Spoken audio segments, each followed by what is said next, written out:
On this episode of Dreams Unwrapped. When you're flying in a plane, you're flying in a structure that's been built, that's been created. But when you're flying and there's no plane, you're just, it's almost like it's a supernatural activity, like a Superman type thing. It's a capacity and an ability that to operate in things of the spirit, not because of what anybody else has built or based off of anybody else's experience, but off of what's inside of you. Are you trying to fly but can't seem to get off the ground? Or hey, maybe you are flying like Superman in your dreams. Today we explore flying in this episode of Dreams Unwrapped. When deep sleep falls on you, there's a world of dreams waiting to be unwrapped.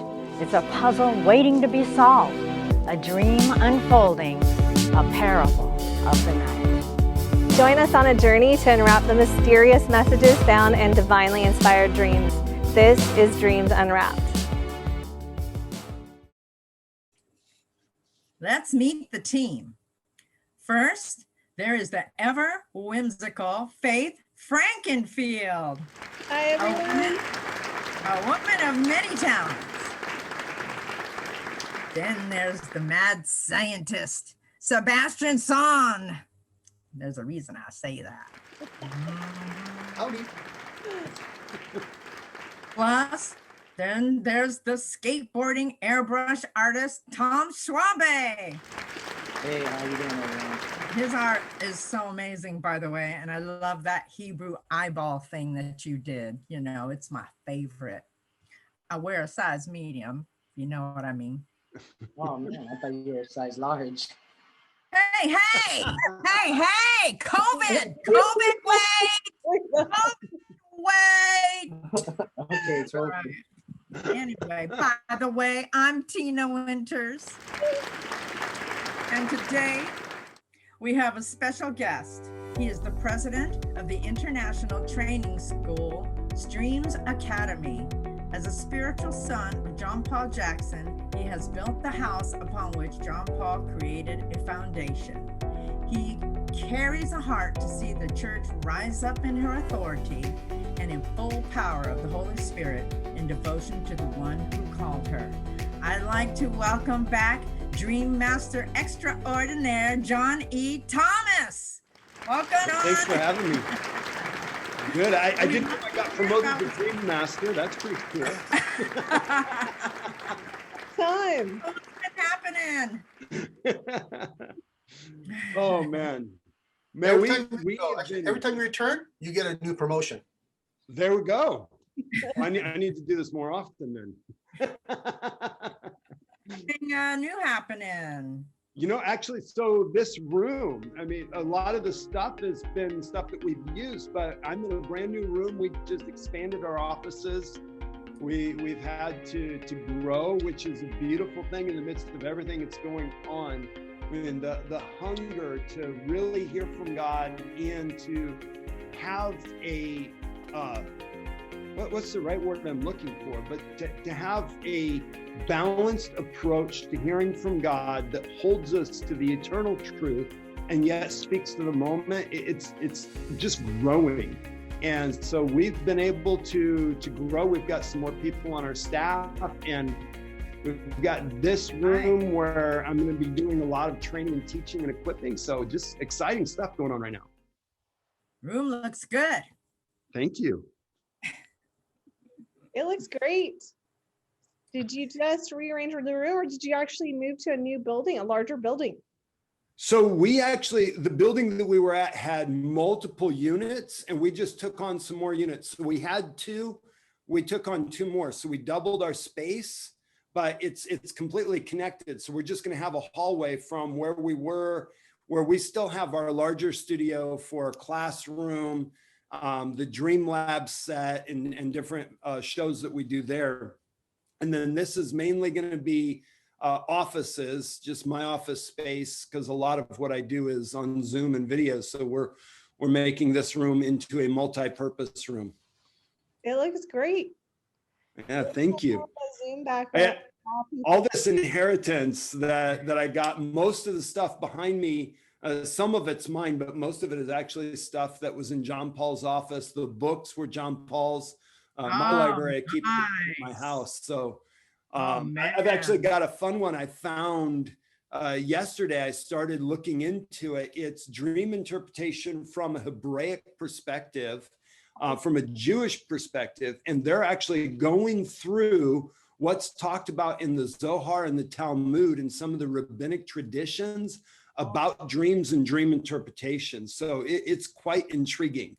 Actually, you'll love this. One of the quotes from there is one of the rabbis, I think he was about 900 years ago. He said that a dream uninterpreted is like a letter unopened. Wow. That's so good. That is good. How fun to be able to find those books. They're like treasures. Have you read, so how many of you read of everything? Have you been able to get through most of of the stuff behind me? Not a whole bunch. Since I've taken over the leadership of Streams, I've been really busy. I've been reading less than what I historically have read. So I've read probably a dozen or so of the books that are here since I came. A number of them are books that I'd read before, but probably good. I'm just looking at my screen. Probably 80% or 90% of the books I have not read. How fun. It's like being on a treasure hunt. It is. It is. I've found some cool ones.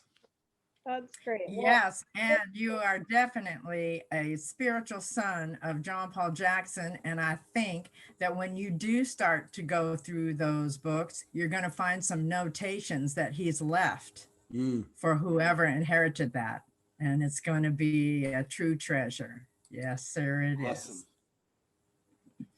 Well, thank you again, John, for being brave enough to join us again. Let's get started with the dream. But first, I'd like to introduce our dreamer, Jono Vengoechea. Hey, I'm Jono Vengoechea, Faith Frankenfield's nephew. Dreaming's a little weird for me. I'm an artist, so I'm constantly just either sitting or standing on scaffolding or painting a mural. But I'm painting, and so usually I just kind of go into like a daydream zone, and I remember those dreams. But when I sleep at night, I don't really remember those dreams at all.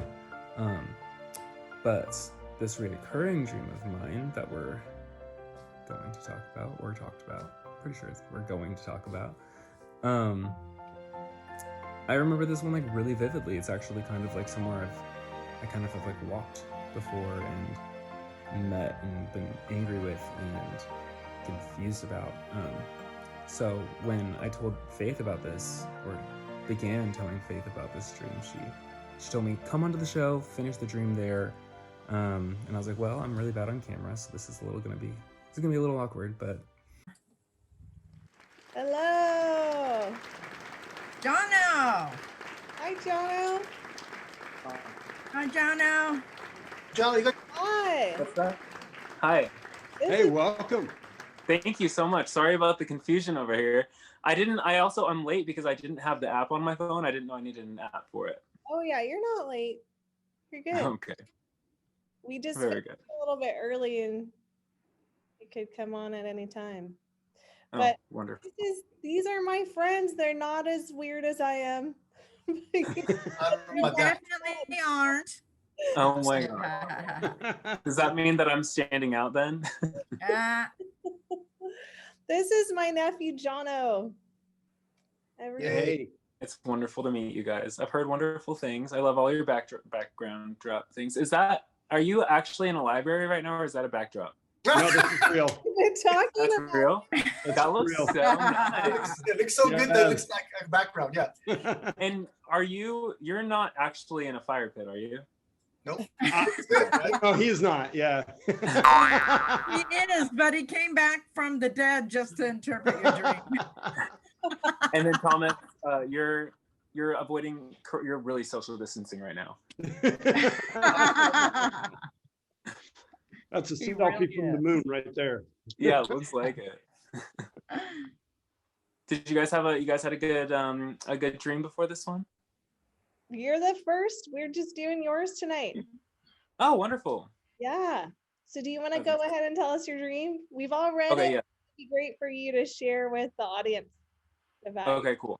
Okay, so my dream is I guess, I don't actually even know how I get there, but I'm in a hangar, and it's very like, it's not like black and white or like actual like sepia tone, but it kind of is like, it's very like warm, and I'm trying to like jump over. Sometimes I'm trying to like jump over planes, or I think that there might even be a blimp in there or something inside of this airport type of hangar. But I'm trying to fly, and I just can't do it. But I get really close, and I'll be like mid-air, and I'm like, oh my gosh, this is it. But then I just fall again, and so I've been having this dream since I was like a kid, so I'm always like in the same place, and I'm always trying to fly, and I don't try to fly the planes or anything. I'm just leaping and failing. Cool. Thank you for sharing. Yeah. Thanks. I have some questions. What kind of planes are in there? Oh man, I really should have brushed up since there are.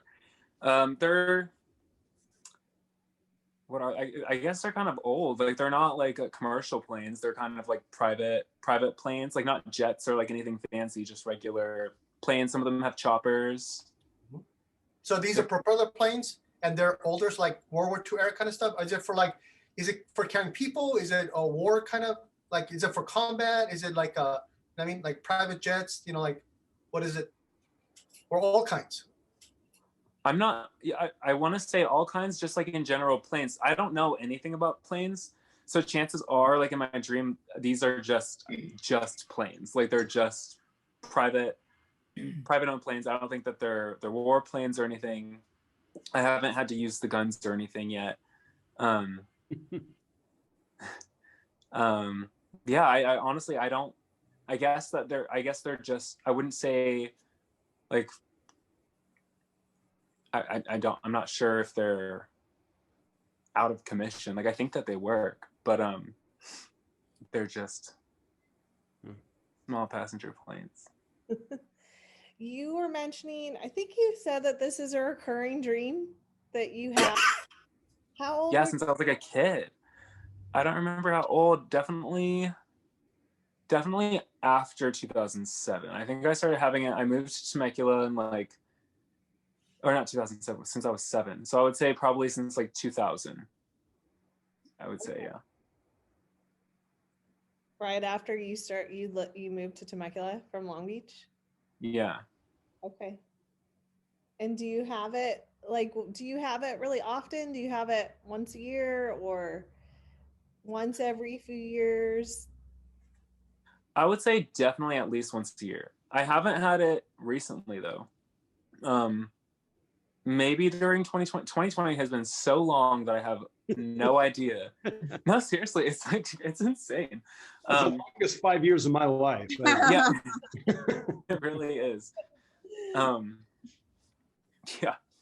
So I'm not sure. But I definitely had it a lot. I would probably have the dream at least like once or twice a year. It was fairly often. Okay. Yeah, so this dream is about you, and I think your heritage. It speaks about how that you have like you're meant to fly, you're meant to have spiritual heights, and you have like an incredible heritage. Like you have access to all this, and yet it's like you were given it's like you're given so much yet you're not using it. It's saying that you want to do this, will it, and you want to use your mental, like a spiritual, rather than using a spiritual source, you want to use like a soulish and like a mental discipline to power through, and you're trying to will it and make it happen. And there's only so much you can go so far, like it's better to, rather than using human power, you want to use like spiritual power. and Mhm. it's all around you. You have full access. You have many, and it's been calling you, and it's been eating at you like, it's like a itch you can't scratch, and it keep coming back because you're meant to do more spiritual. Yet seems like there's the stubbornness where you're saying, I'm going to do it my way, and I'm going to make sure that I'm going to try this, but you go and you do well, but you can't quite make it. And there's a yeah. So, anyways, I don't want to do too much. That's what I have. Yeah, that makes sense. I can definitely relate with that. Yeah, along the lines, with what Sebastian shared about history, like I saw that too in your dream, that I really felt like it was revealing to you that you have this history of a kind of, it's like a spiritual creativity inside your life, and it's like locked up within you, shut up within you, and but it's being limited due to like fears in your life. Like particularly you had mentioned something about not wanting to go outside and feeling embarrassed. I feel like that's kind of a thing that's been holding you back and keeping your full potential of stepping out in this spiritual creativity that's been given to you. And it's like the fact that it's a dream that you've had over the years. It's kind of like, it's that reoccurring saying that there's this issue that's limiting your ability, but you've been in that, you've been practicing it even within still, regardless of, even though you haven't done, maybe you've been limited from publicly doing something you're expressing, you've still been in the place of practicing. So that's an encouraging thing to know, at least. Yeah. That makes sense. I find it such a fun dream because flying in dreams is it's just fun. When we have those flying dreams, it's absolutely amazing. But it has so much meaning, because when you're flying in a plane, you're flying in a structure that's been built, that's been created. But when you're flying and there's no plane, you're just, it's almost like it's a supernatural activity, like a Superman type thing. It's a capacity and an ability that to operate in things of the spirit, not because of what anybody else has built or based off of anybody else's experience, but off of what's inside of you. And you know that there's something there, and you've been trying to figure out how to step out into that and how to really move in this spiritual. It's like there's this hunger for you to touch the things of the spirit. And you're even in an environment where there's others that they've done that, and they've built things from their experiences, but you're not trying to repeat what others have done. You're trying to figure out what the path is that you have, and you haven't figured it out yet. But one of the great things is a recurring dream. When it recurs, there's often there can be a few different reasons, but it could be because there's something that still has yet to be discovered. And so the recurring of it is almost a promise that there's something more coming, especially when it seems like the recurring dream, it's very similar. This almost leaves you with a cliffhanger. You never quite get there. And there's that question, well, will I get there? Am I not going to get there? But you have that. But the other side of a recurring dream is you can have a recurring dream because there's something that's going on in your life. And as it creeps up in your life, you begin to dream about it. This doesn't feel like that. This feels more like the promise that you've been trying, but you haven't quite get there. You know there's a call on you to operate in the things of the spirit. And you're not quite ready for other people to know about the hunger and the fact that you're actually pursuing this in some way. But it's there, and it's real, and it's not letting go. And so that's really encouraging, actually. Oh, well, that's good. I like that.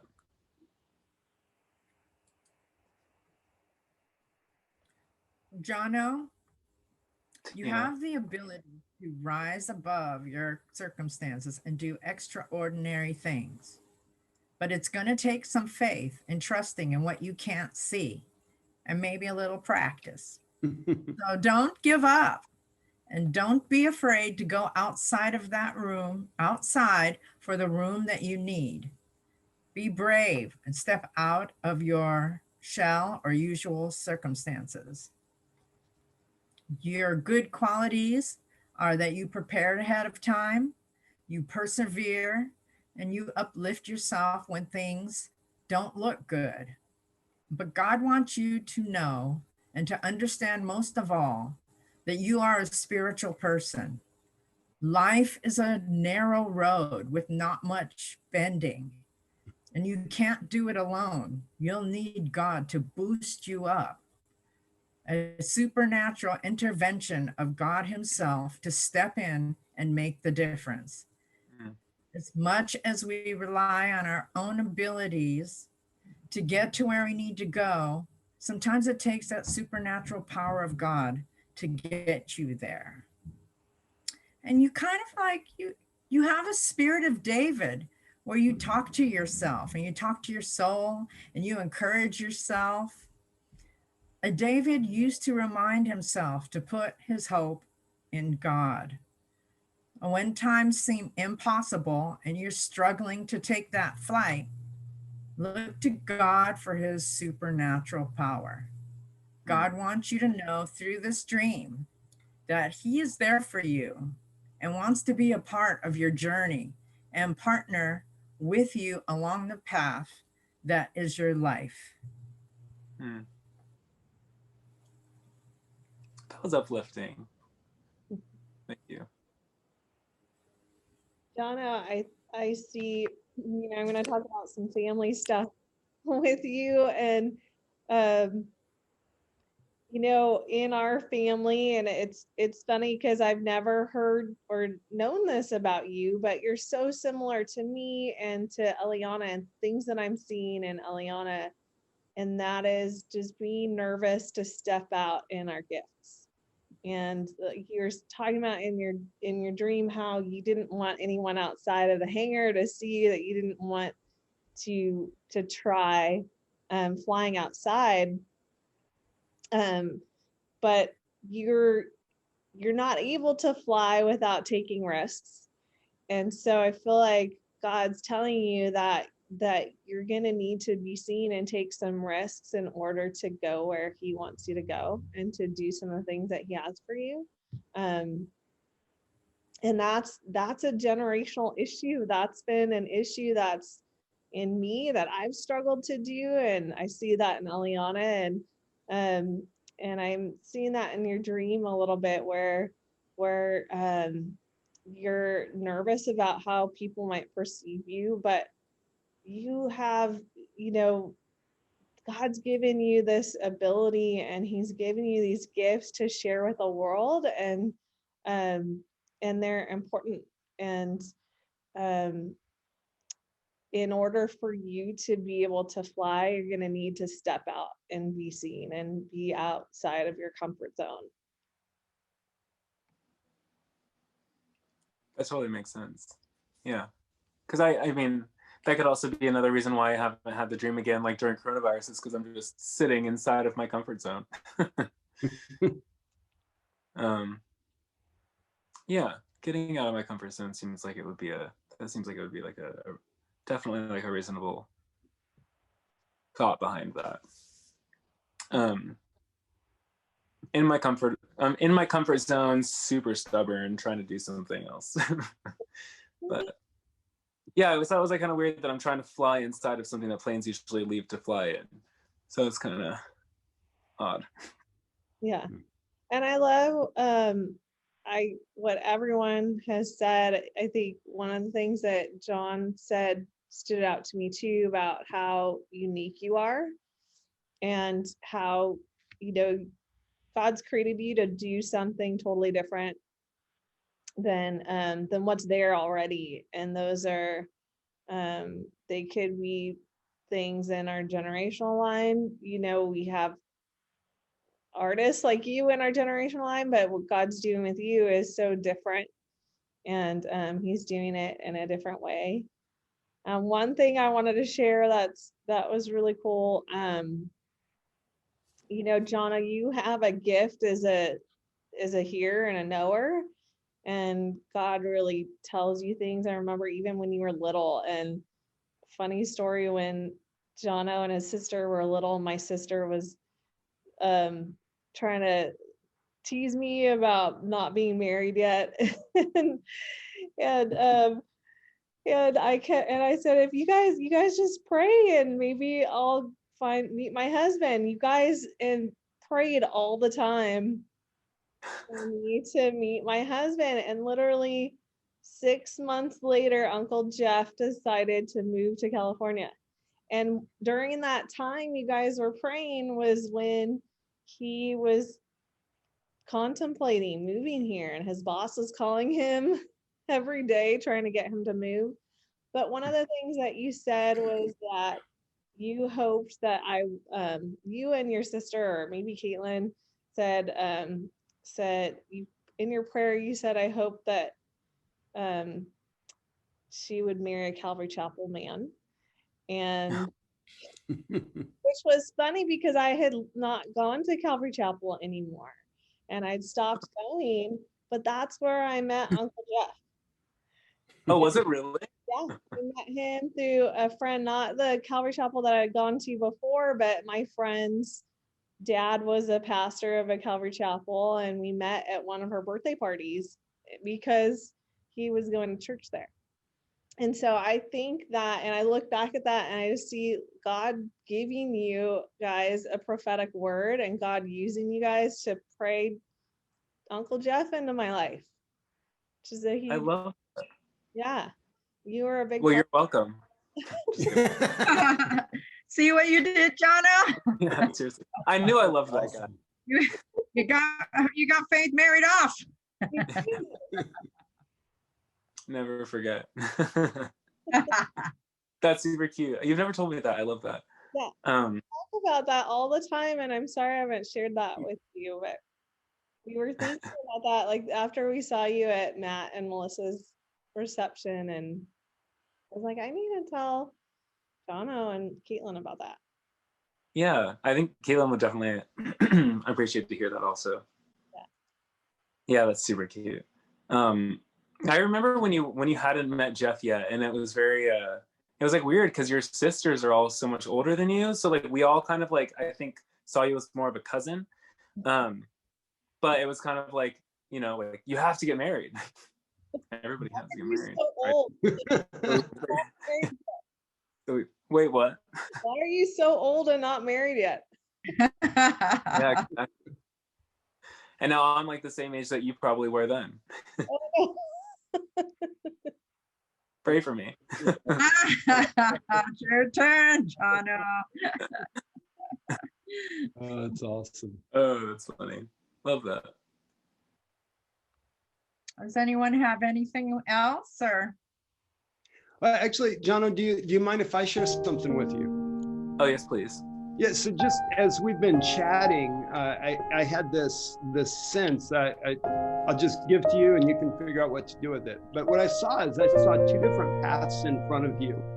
And they had to do with career. They had to do with choices of what you were going to do and how you're going to get there. And one of the paths, it looks good for the wrong reasons, and you know that. But it feeds a desire and a need that you've been told that you should have. And so there's a temptation to go that way, but there's the warning on the other side of it that you may be able to get some of that, but the ultimate fulfillment, the long term, not ultimate, it's not the right word, the long term, it will look good for a period of time, and then it's going to end up being extremely difficult, very disappointing. The other path looks like it's going to get you where you want slower, but it will be a path that will build something that will allow it to last a lot longer. And you may not get the fulfillment that you're looking for as quickly as what you want it, but once you get it, you'll be able to maintain it much further. There's longevity that's on the other path. And so I want to encourage you, especially as you're making decisions on a direction, I could go this way or I could go this way, to really think through through those two options and recognize, not to go too quickly towards what could be, because it's not everything that has been promised.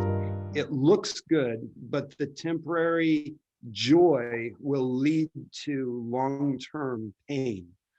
But what looks difficult in the beginning and looks like it would be slow will actually end up having a path of fulfillment that will last you for decades instead of for months. That's a lot to take in, John. Aren't you glad it's recorded? Well, it's a good thing I'm sitting down. I would have fallen for how heavy that was. No, I like that. That's really interesting because I feel like there actually are two paths for me right now. Well, it's really just, I mean, I'm an artist. I pretty much just have one path, but there's a lot of paths around it, right. You know? So yeah, that's really interesting. That's not helpful, but I'm just kidding. Not what you wanted to hear, but it's probably what you need to hear. I hope. I believe it. I'm calling you every single day. I'm gonna be like, hey, so what do you think of this path? It's funny, when I was in an artist in residency a few years ago, and I'm obsessed with so much creativity, like music, painting, poetry, just like anything creative. Like I want to be part of everything. And so I was talking to this guy that he was supposed to be putting my paintings in his art gallery or mentoring me or something, and he said something that like really made me mad. He was like, you have to pick a path. And I was just like, oh my gosh, don't talk to me. But like now I think about it all the time. I'm just like, oh my gosh, path. So that's interesting. Well, it won't be that hard for you to recognize the wrong path, because you'll see it and something inside of you will be like, but the potential will be a temptation that will cause you to overlook what was in your heart originally when you're like, something's not right, but oh man, but it's so good. Don't override that feeling when it comes. You'll know, but you'll actually deceive yourself if you don't catch it when it comes. That initial check of, ooh, something's not right here. Listen to it and take extra time to find out why. Trust yourself, trust that internal guidance. And it's not just you, because you do hear, but trust that and don't override it because of potential. And that'll help you find the right path. Oh, thank you. I like that. I will try to trust myself. Honestly, when it comes to discernment, I wouldn't say I'm the greatest, but I'm definitely an optimistic person. So I try to find optimism in literally everything. So that's it feels stressful hearing you say that, because I'm just like, trust myself, huh? But yeah, that's reassuring to know that I will know, like I'll feel it. Yeah. Thanks, John. Yeah, you're welcome. Meanwhile, Sebastian took the wrong path and he's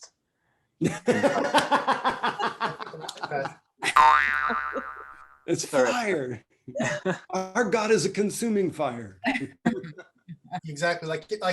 Generally, I don't know, the world seems to think that fire is negative, but it's actually fire positive, all consuming fire. And it's supposed to purify you by burning away all the impurities. And when gold, that's how you refine gold. You burn everything, and then only will gold remain, because everything will just burn. So being refined. I like that. Well, last time I saw you were talking about branding or having I don't know if it was your agent or someone wanting you to choose a way to paint or choose like a genre of paint. And I don't know, I think you were saying that it was different than what you were doing now. Oh, yes. Well, because I'm commission based. Well, actually, I do have a job. Like I paint murals for a living. But like style wise, I don't have a style. People, I don't have an agent, but like mentors or people like in the industry always tell me you have to get a style, like be Picasso or something. So that's definitely not a calling of mine. Painting in style stresses me out. Portraits, for sure, like that's like broad enough to where I can do anything for somebody as long as it's like a portrait. But yeah, the Let whole us see a couple- style genre. What's that? Let us see a couple of your artwork. You have it right there. Anything? Well, there's this one, but this was just for fun. He's the musician. This one I painted when I was a kid, a long time ago. And I would totally show you guys around my room, but it's a disaster, so I'm not gonna Okay.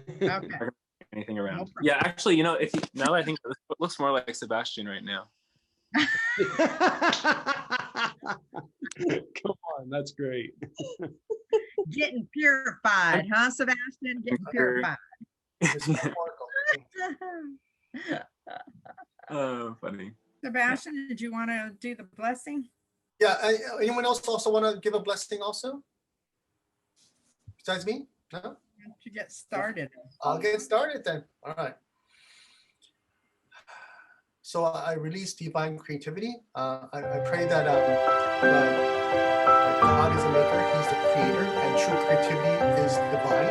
So release more of that divine, the eye to see what I think what like Tom talked about how God taught him how to draw better. So I pray that that you would just have a divine inspiration and be able to create arts like you have never done, that you would touch and create from your spirit and not just from your soul, but something miraculous, something powerful, something just so more of that in your life, more love. So we just want to bless destiny,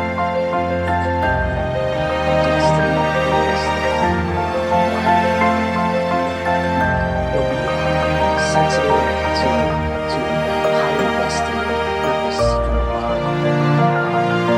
I remember the Hebrew words, it stems from just strength. So we just throughout this life, blessing and strengthening to the purpose and destiny to his life. So take that path and his journey, his work, his sensitive to expression, follow that. Just escape his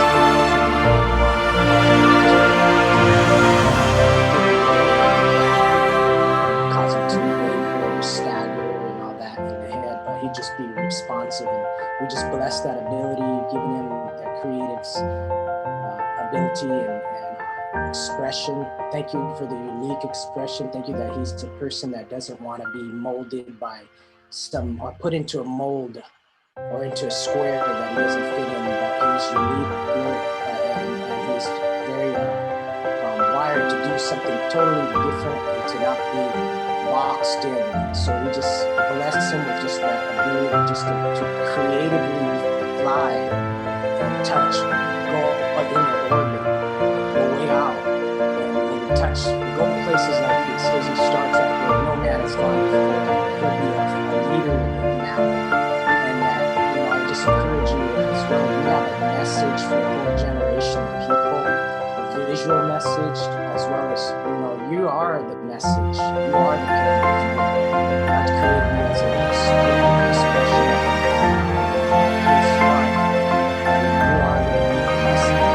Also came out of this so many visual expressions and messages for others to be. So we just bless you with the best thing, the step forward to the best thing.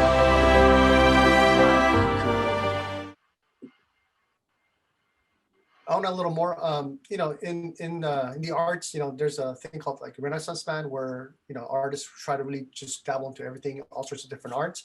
And I pray that you will be more than a Renaissance man, because I feel like Renaissance man is more of a soulish, again, mental thing. And I pray that you would have a spiritual understanding of the arts, and that when you connect with spirit, that you're able to create something that's like amazing. And that comes from beyond being a Renaissance man. So again, more love. Mm-hmm. Well, Jono, I hope that whenever you're searching for answers, that you'll come back to this episode many times.